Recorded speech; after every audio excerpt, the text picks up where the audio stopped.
the new kind of slavery is even more dangerous. And the reason that new form of slavery is dangerous is it encompasses the entire population. It uses the tools of racism, the tools of sexism, the tools of xenophobia, the tools, all these different tools, so that corporate control is now the master. You don't really know that you're a slave because, well, you get a pension. Well, if you're lucky, you get a pension. You get a salary that, if you're lucky, you can survive on. But the reality is you are a slave. Why? Because you don't control your future. You don't control, they say, oh, well, you can change jobs.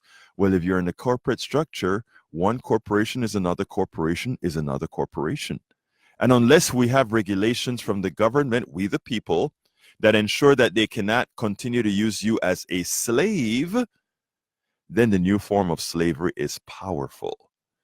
It knows no race. It knows no gender. It just knows people. You are the commodity. You are the slave. We are here to educate. Well, and they even call it that, right? At the corporation, human resources.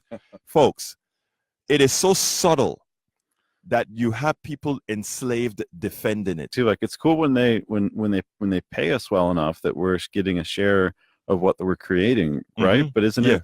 But it doesn't seem like there's this relentless pressure to pay us less and less and less and less, and get us to do two people's jobs and take on all the stress and take all the stress home, and take this frustration home to our families and our loved ones, and not know month to month if we're secure, so that we work that much harder. And it's like, damn, like the greed. That is by design. The fiduciary responsibility of the leaders of a corporation is to shareholders.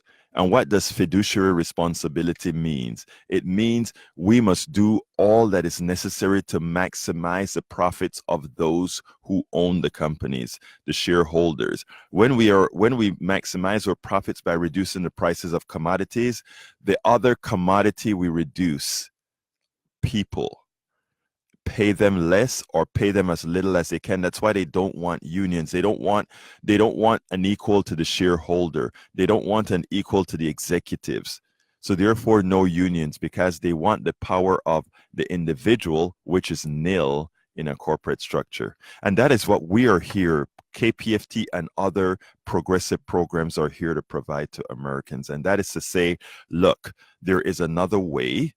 And that other way means you are the one producing. You are the one that make the trinkets. Your excess labor, meaning what the piece of what they don't pay you for what you made the profit for them for, is actually going into the pockets of a few. It is your work, you're doing, your intellect that's being taken by somebody who says, I'll just give you a few pennies. You're a small businessman that you've run businesses, yes, for-profit businesses, and you've provided the world with services that made the world better. And I've had a few small businesses too, so we're not like capitalism. We're not anti-business. No, not at all. But we're for fair business.